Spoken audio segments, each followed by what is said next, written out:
lahir dengan nama Garnasih di Banjaran, Bandung. Orang tuaku memberi nama Garnasih dengan harapan kelak aku akan tumbuh menjadi seorang perempuan yang segar, tegar, dan penuh belas asih.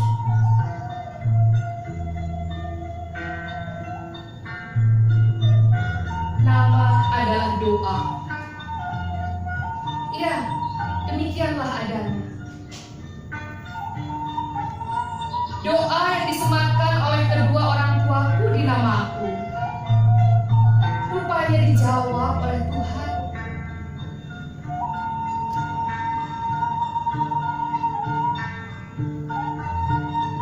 Aku tumbuh menjadi seorang perempuan yang banyak disukai orang. Kata mereka kalau mendapatkan senyuman dariku, katanya seperti ibaratkan mendapatkan uang 1 ringgit. Mereka terlalu berlebihan. Begitu sohornya panggilan seringgit, hingga aku pun tidak tahu tepatnya kapan mereka lebih akrab menyebutku Inggit.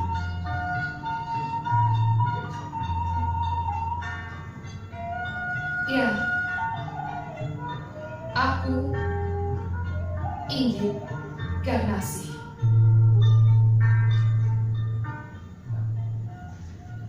Di usia 12 tahun, aku sudah menikah karena perjodohan dari orang tuaku.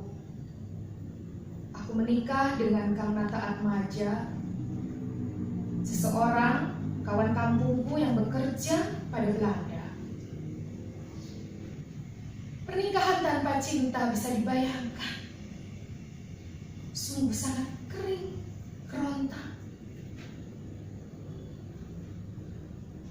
Pernikahanku tidak bertahan lama dengan Kang Nata Atmaja. Aku menikah dengan Kang Nata Atmaja semata karena baktiku untuk kedua orang tuaku. Tetapi apalah mau dikata, kami memang tidak berjodoh. Selepas dengan Kang Nata Atmaja, kemudian aku bertemu dengan kawan lamaku, Kang Sanusi. Kawan lama yang selalu menungguku ketika aku mencuci pakaian di Sungai Cikapundung. Kang Uci selalu menemani aku dan mengantarku pulang. Dan akhirnya mungkin aku berjodoh dengan Kang Sanusi, atau yang sering ku akrab dipanggil Kang Uci. Aku menikah dengan Kang Uci dan pernikahan kami sangat bahagia. Kang Uci seorang saudagar yang cukup punya nama saat itu di Bandung. Tetapi walaupun demikian bukan berarti aku berdiam tangan saja. Meskipun aku sudah duduk di kursi nyonya.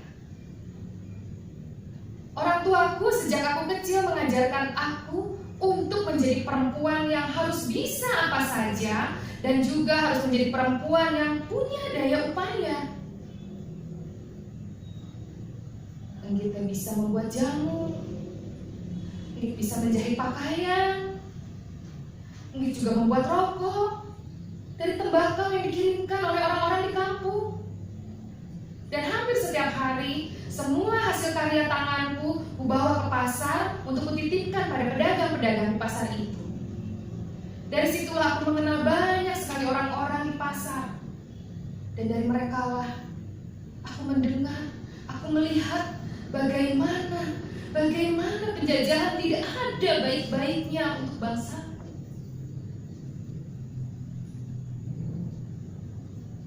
Ya, suatu hari terdengar kabar bahwa akan ada perhelatan besar di Bandung. Katanya mau ada rapat akbar dari Sarekat Islam. Dan Kang Uci suamiku adalah salah satu pengurus di Bandung.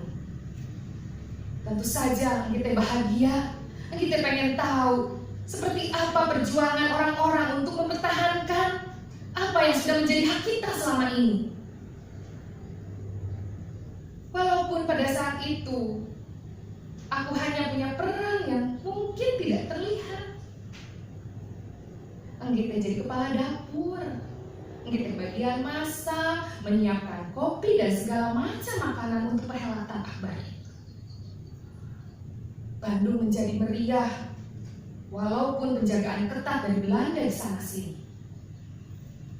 Ya, disitulah aku melihat bagaimana nama-nama yang hanya ku dengar saja selama ini, ternyata aku bisa melihat bagaimana Pak Cokro Aminoto dan para orang tua yang selama ini menjadi penggerak di dalam masyarakat Islam berkumpul di Bandung. Dan aku,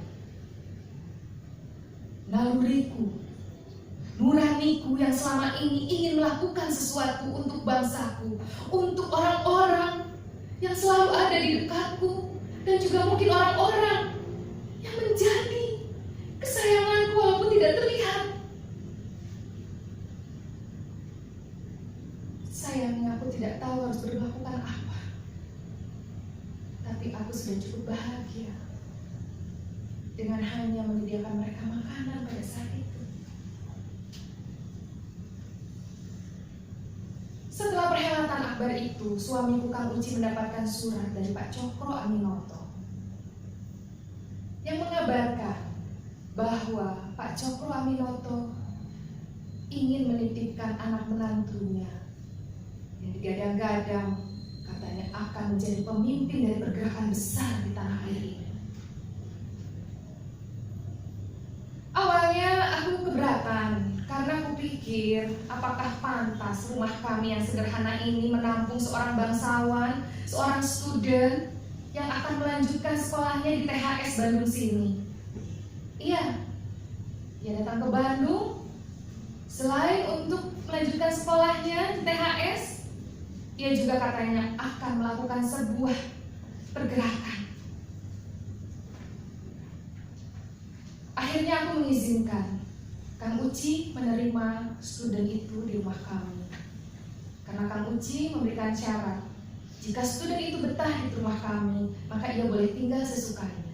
Tapi jika ternyata student bangsawan itu tidak betah, tidak kerasa di rumah kami, maka ia boleh memilih tempat dan berpindah kemana ia suka. Setidaknya, kata Kang Uci, kita sudah menjalankan amanah dari Pak Cokro sebagai rasa hormat kami kepada Pak Cokro Aminoto. Hari yang ditunggu-tunggu tiba. Suamiku sendiri, Kang Uci, yang menjemput student yang katanya bernama Soekarno itu ke stasiun di Bandung. Kang Uci dengan beberapa teman sengaja datang dengan mengenakan delman untuk menjemput student itu. Sudah cukup ramai orang-orang mendengar kabar ini. Bung Karno akan datang ke Bandung, Bung Karno akan datang ke Bandung. Begitu kata anak-anak muda pergerakan di sini. Ya, walaupun mereka sendiri tidak tahu seperti apa rupanya Bung Karno. Rapat kecil diadakan sebelum penjemputan di sebuah rumah makan yang bernama Madrawi, rumah makan pemiliknya orang Madura. Karena biasa disitulah tempat berkumpul anak-anak muda yang melakukan pergerakan untuk kemerdekaan kita. Dari rumah makan Madrawi, mereka berangkat ke stasiun Bandung. Aku menunggu saja di rumah, karena aku memastikan rumahku, ruanganku cukup bersih dan cukup layak untuk menerima student bangsawan itu. Dari kejauhan kulihat suamiku berjalan bersama kawan-kawannya menggunakan delman, dan aku menerka-nerka, yang mana kira-kira student bangsawan itu yang konon menjadi harapan tumpuan bagi bangsa ini yang segera ingin merdeka dari penjajahan ini.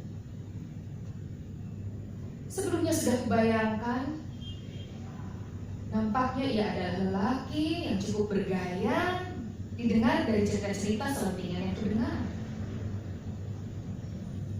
Betul saja, seorang pemuda perawakan sedang, menggunakan peci hitam, menggunakan beskap berwarna putih, celana panjang berwarna putih, dan sepatu pantopel hitam yang sangat mengkilap.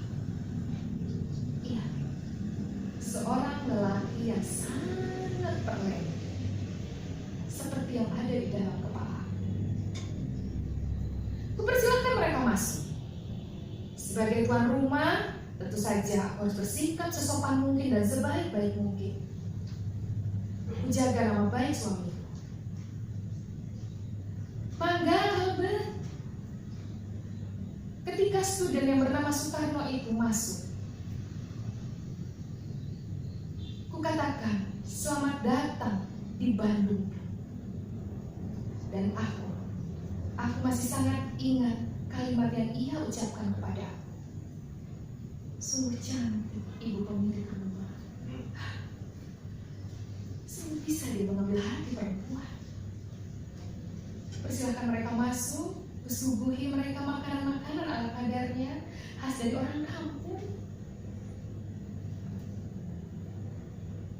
Sejak kehadiran student itu di rumah kami, entah betapa pandainya student yang bernama Soekarno ini, rumah kami menjadi sangat ramai dari pagi, siang, sore, sampai malam, sampai pagi lagi.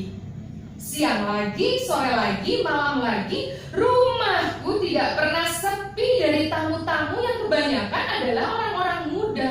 Mereka berbicara, mereka berdiskusi, dan terkadang sering juga mereka berdebat, berteriak, menggebrak-gebrak meja. Tetapi bagiku itu adalah sebuah aura. Bagaimana kembali tanah ini menemukan sebuah aura dan aroma merdeka. Sisihkan doa bagi anak-anak muda itu. Tuhan, karuniakan kekuatan, kesabaran, lahir dan batin bagi para pemuda ini untuk memerdekakan bangsanya. Dan aku, tugasku lagi-lagi hanya bagian dapur. Tapi tidak apa-apa, aku kayak menikmati peran itu. Ketika mereka berteriak-teriak, berdiskusi, mereka sudah mulai memanas, itu saatnya aku harus keluar dengan secangkir kopi tubruk, dengan pisang goreng, dengan combro, dengan peyem goreng. Seketika mereka menjadi tenang. Aku sangat tahu perut yang lapar tidak mungkin bisa dipakai berpikir. Ketika mereka sudah menyantap hidangan yang kusajikan, mereka bisa kembali berdiskusi dengan jiwa dan raganya yang kenyang dan tenang tentu saja. Karena logika tanpa logistik itu bisa sangat radikal menurutku. Ya, aku hanya menjadi perempuan yang mencuri dengar di balik tirai. Gejolak jiwaku yang ingin turut serta dalam pergerakan memerdekakan tanah airku. Mungkin hanya ini porsinya.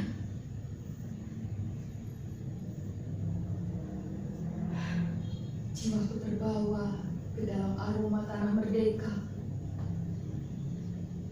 Jiwaku bersemangat menggelora. Rumah tidak pernah sepi memang. Tetapi baru kusadari,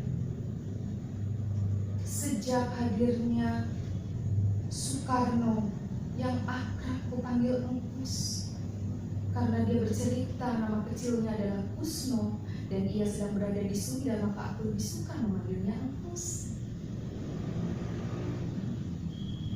Rumah kami menjadi ramai, tetapi mengapa aku merasa sangat kesepian?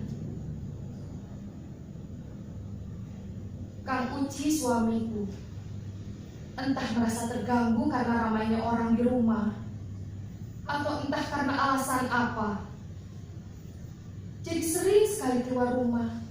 Selepas sholat Isya, Kang Uci berkumpul bersama teman-temannya di Sarekat Islam tentu saja. Walaupun sebenarnya aku tidak tahu kemana Kang Uci sebenarnya. Iya, kesepian yang kurasakan membawa kami sering berbincang-bincang bersama Engkus dan kawan-kawannya. Dan tak jarang ketika kawan-kawan Kusno mulai pulang, aku hanya berbincang berdua saja bersama Kusno. Tak lebih dan tak bukan yang kami bicarakan adalah bagaimana sih pendapat rakyat tentang merdeka. Karena tentu saja Kusno yang orang Jawa Timur agak kesulitan berkomunikasi dengan orang-orang di Sunda ini. Dan aku dengan senang hati akan menceritakan bagaimana orang-orang di tanah Tatar Sunda ini berbicara tentang kemerdekaan, harapan-harapan mereka. Karena tentu saja hampir tiap hari aku pergi ke pasar, aku bertemu dengan orang-orang. Aku hanya memberikan pendapatku sebagai seorang perempuan kampung. Jangankan sekolah, membaca aku tidak bisa. Aku hanya sempat mengenyam sekolah di madrasah saja. Aku tidak bisa membaca dan menulis, jadi aku cukup tahu diri untuk mengimbangi Kusno. Iya, seringnya Kang Uci keluar rumah hingga menjelang pagi baru pulang, membuat aku menunggu membukakan pintu. Dan seringnya itu pula Kusno menemaniku.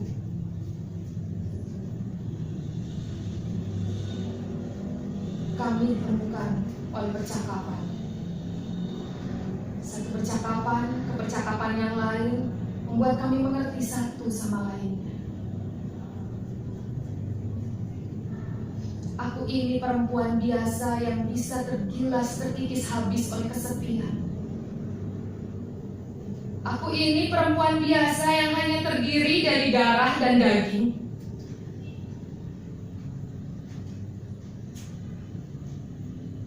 Tetapi tentu saja yang tidak dibenarkan. Meskipun aku tahu apa yang dirasakan oleh Engkus terhadap. Dia sering mengatakan kepadaku merindukan sosok ibu, merindukan sosok perempuan yang bisa ia jadikan sebagai teman berbicara, ia jadikan kawan berdiskusi, ia jadikan ibu perhatiannya. Aku bukan perempuan kemarin sore yang tidak tahu kerli matanya. Tetapi tentu saja benih-benih cinta yang mulai muncul di antara kami berdua tidak boleh berkembang. Ini harus segera dihentikan. Apa kata orang nanti? Aku ini perempuan yang sudah punya suami, dan Kusno juga sudah punya istri. Anaknya Pak Cokro pula. Apa kata orang-orang nanti? Dan aku cukup mendapatkan pondasi yang kuat dari orang tuaku. Memang Kusno bilang cinta ini sangat manusiawi dan fitrah bagi setiap manusia, tapi tidak seperti ini caranya. Tidak dibenarkan secara moral maupun agama. Kusno, tidak baik kita seperti ini. Lebih baik kau ajak saja Utari istrimu untuk tinggal bersama kami di sini. Kupikir itu adalah solusi dan jalan yang terbaik agar tidak terjadi hal-hal yang mungkin di luar dugaan kami, karena kami hanya manusia biasa. Seharusnya aku ditolong dalam kondisi dan perasaanku sedang kacau seperti ini. Bukan aku malah dijauhkan. Kusno pulang ke Surabaya. Selain untuk menengok Pak Cokro yang katanya ditangkap oleh Belanda, Kusno pun kuminta untuk kembali ke Bandung membawa Utari. Tetapi bagaimana dengan aku? Mati-matian aku berusaha membunuh perasaanku terhadap Kusno, tetapi perlakuan Kang Uci dan keluarga semakin menyudutkanku. Kata mereka aku menghabiskan uang Kang Uci untuk melayani makanan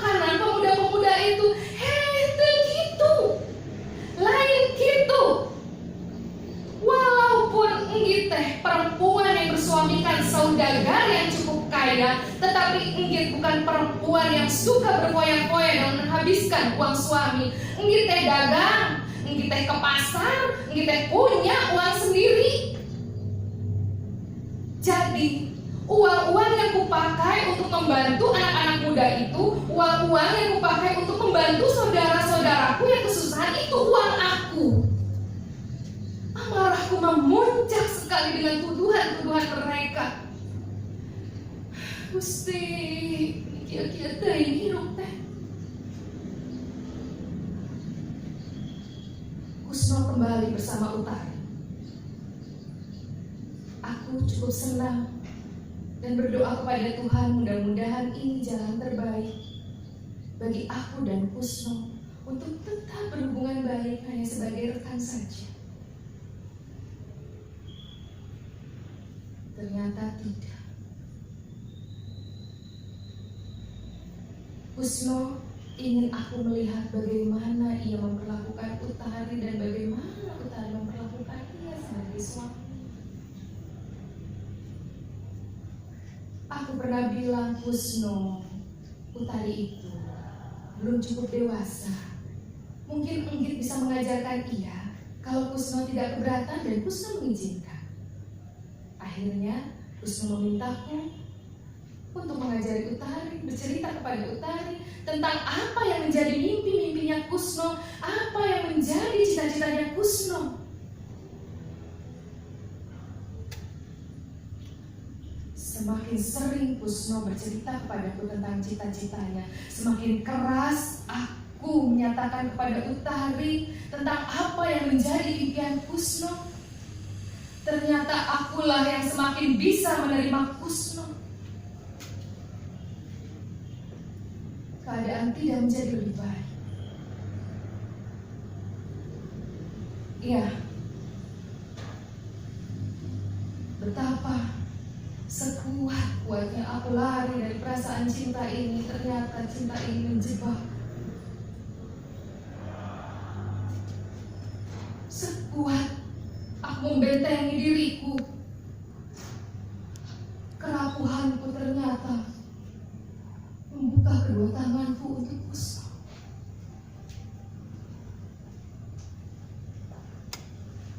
Hingga suatu malam Kusno berkata kepadaku, Inggit, kita tidak bisa sembunyi dari perasaan ini. Cinta tidak pernah salah, Inggit. Iya, memang betul, Gus. Cinta tidak pernah salah. Mungkin kali ini cinta hanya sedang kehilangan arah sehingga kita dijumpainya. Tidak bisakah kita mengembalikan arah cinta itu kepada yang benar? Apakah kau sanggup, Inggit? Kusno bertanya kepadaku. Aku hanya bisa diam.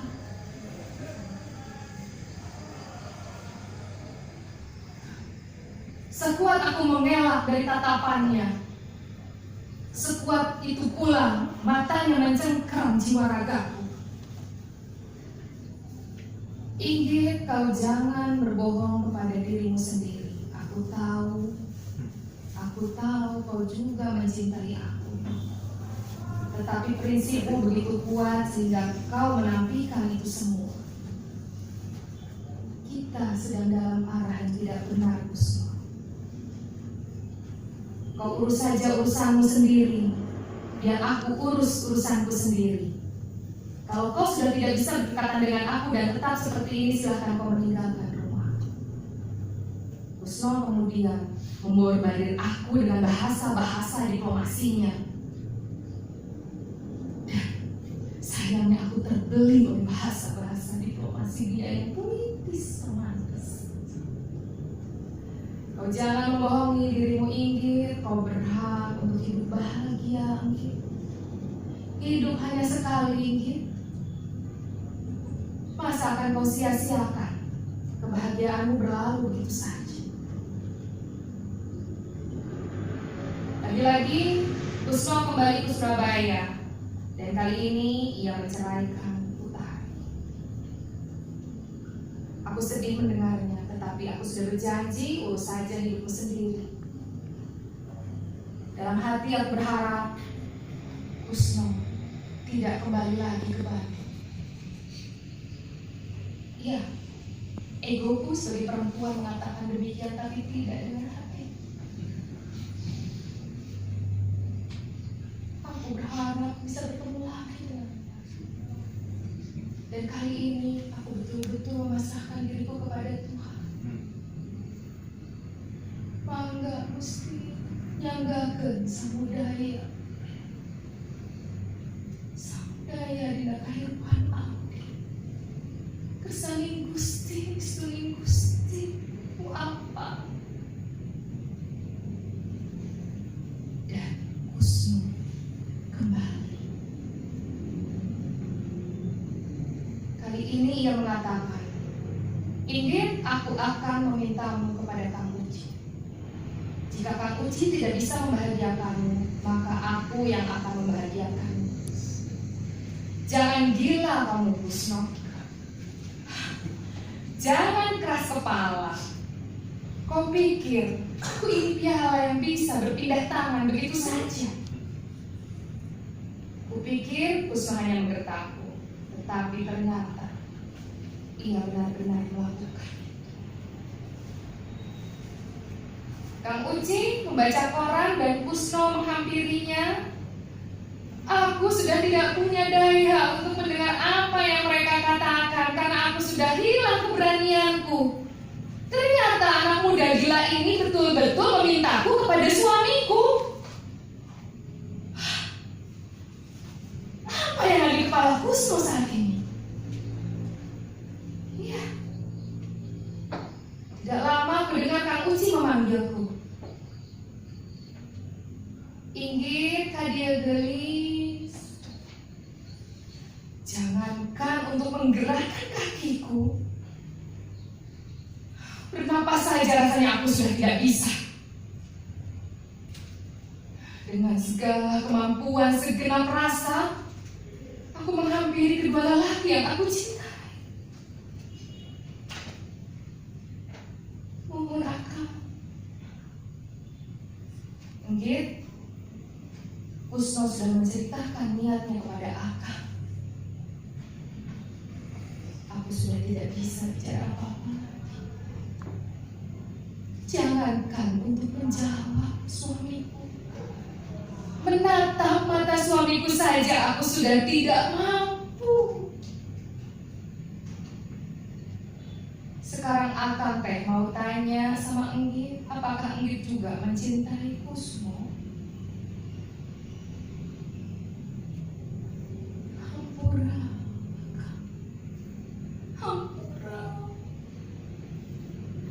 Hampura, Akang. Enggit masa lepat Akang, gitu ya kumaha aku Akang.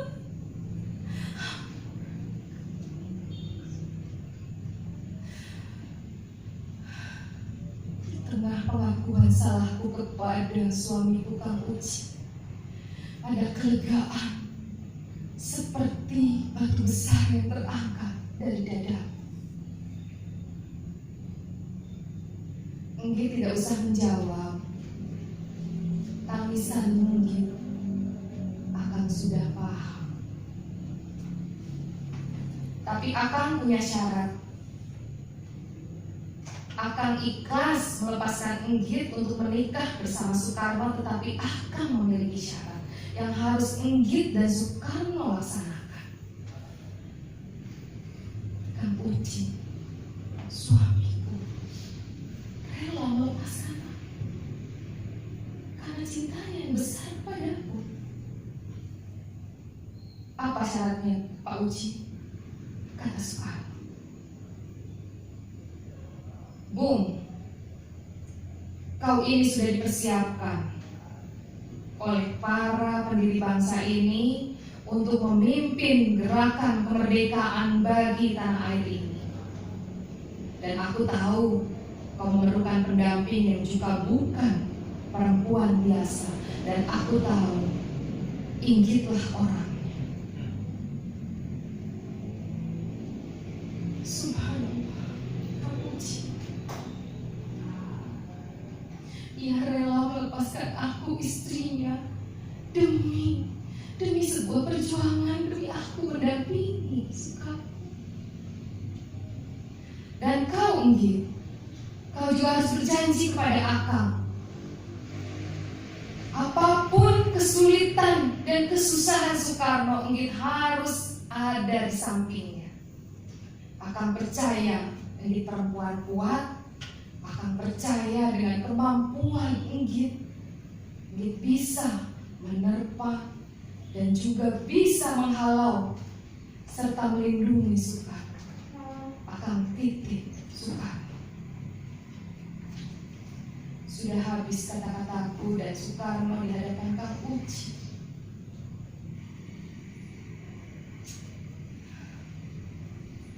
Selesai masa idahku, aku menikah dengan putus kesayangan aku. Aku hidup bahagia. Aku mendampinginya dari satu podium ke podium yang lain. Dan gelora jiwa raga aku yang selama ini ku pendam karena aku hanya merasa sebagai perempuan menjaga dapur, kali ini aku sudah mulai bisa melihat bagaimana dunia di luar dapur. Karena Kusno sering sekali mengajak aku pergi-pergi dari satu rapat ke rapat yang lain, pertemuan yang satu ke pertemuan yang lain. Dan aku cukup bahagia, sekalipun aku ini perempuan yang lebih tua 13 tahun darinya, Soekarno tidak pernah malu mengajakku bertemu dengan kawan-kawannya. Dan itu cukup membuatku tenang, karena aku cukup minder di awalnya. Aku ini layaknya pantasnya jadi ibunya atau jadi kakaknya sebenarnya. Begitulah kehidupanku. Aku mulai mengenal dunia pergerakan. Iya,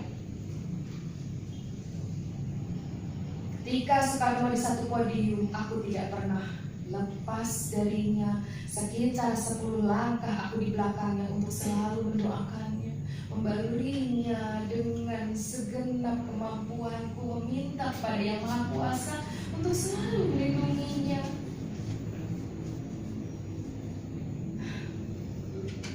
Betapa suamiku dikenal dengan singa podium, itulah yang menyebabkan ia ditangkap karena Belanda mulai gerah.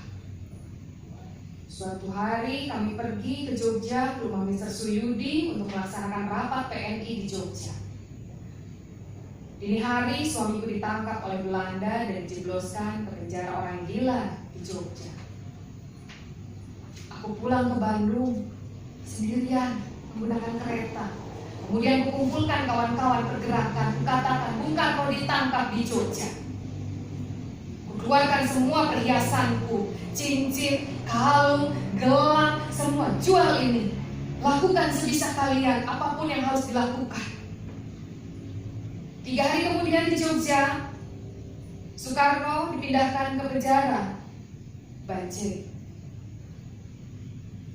Ya, disitulah aku hampir setiap hari mendatanginya dengan membawakan makanan-makanan yang kudapat dari teman-temanku yang simpati pada kami.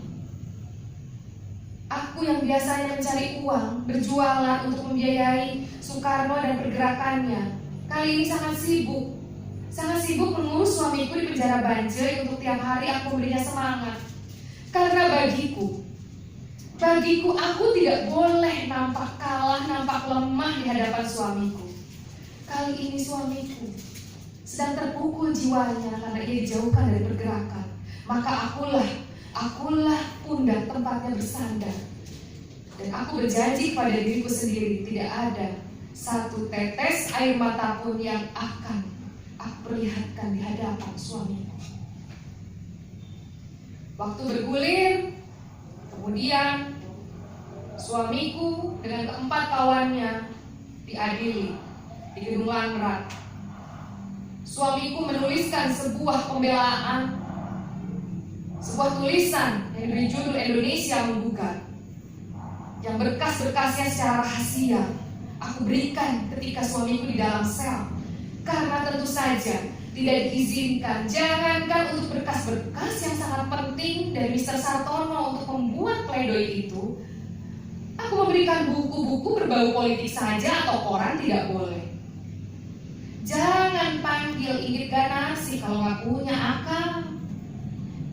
Aku menyelundupkan berkas-berkas penting dari Mr. Sartono ke dalam stagen,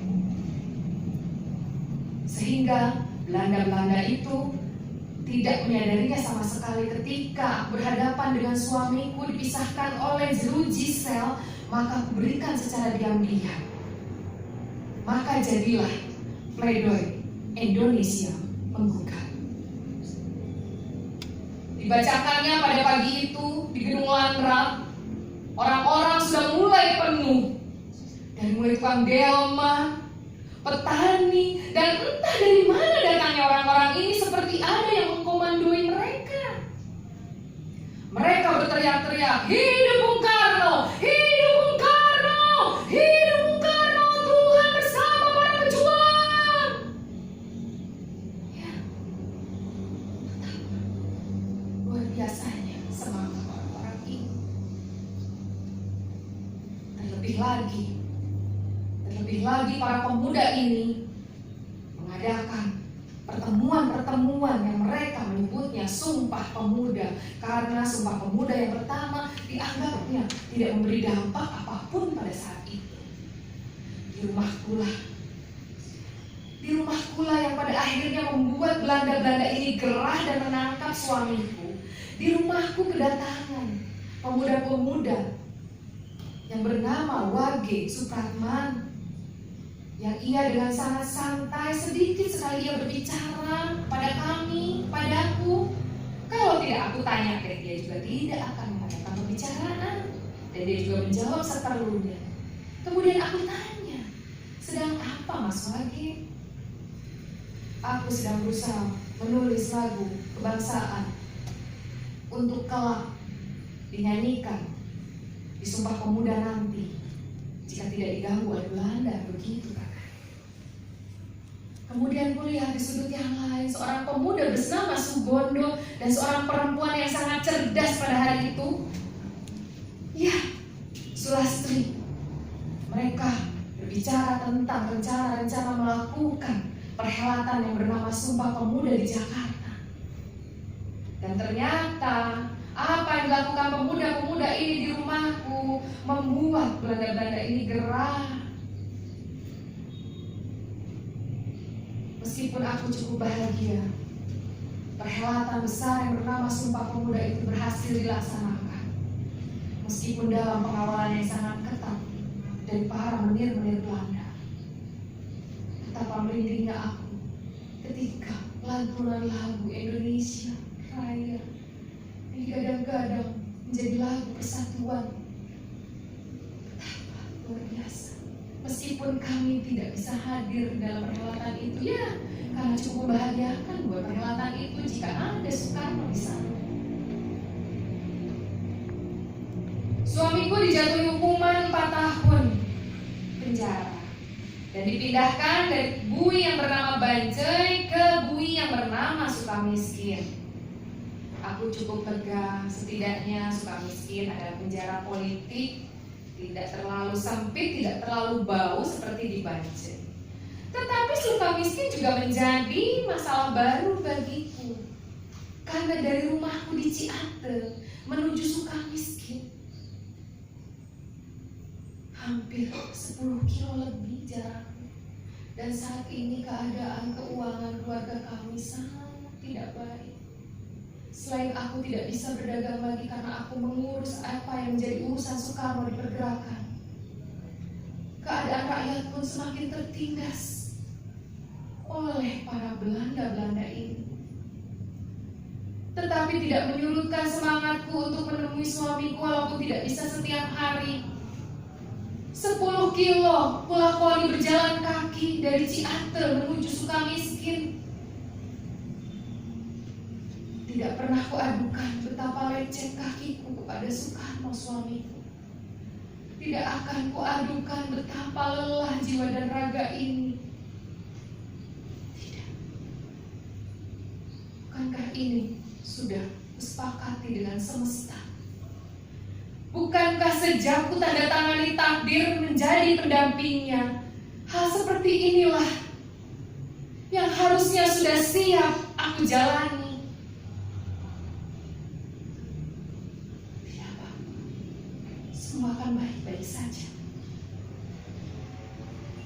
Aku harus memperlihatkan senyum termanisku, semangatku yang tak pernah padam di depan suamiku. Suamiku bermurung sekali karena mendengar berita bahwa Hatta, Sahrir, Dokter Cipto, dan teman-teman pergerakan sedang pecah kongsi. Iya, Belanda itu berhasil mengadu domba teman-teman suamiku karena suamiku sedang ada di dalam penjara. Betapa ini memukul jiwa suamiku. Aku hanya bisa berkata, tenangnya Kasep. Tidak seperti itu beritanya. Itu mah cerita bohong dari para Belanda-Belanda itu saja. Gen Kasep, ayah enggit, percaya Kasep pada enggit. Engkus percayakan kepada enggit bisa menangani semuanya. Iya, untungnya suamiku percaya. Sing tenang we Kasep di dieu. Urusan dapur beres, urusan teman-teman pergerakan insya Allah beres. Saya gitu.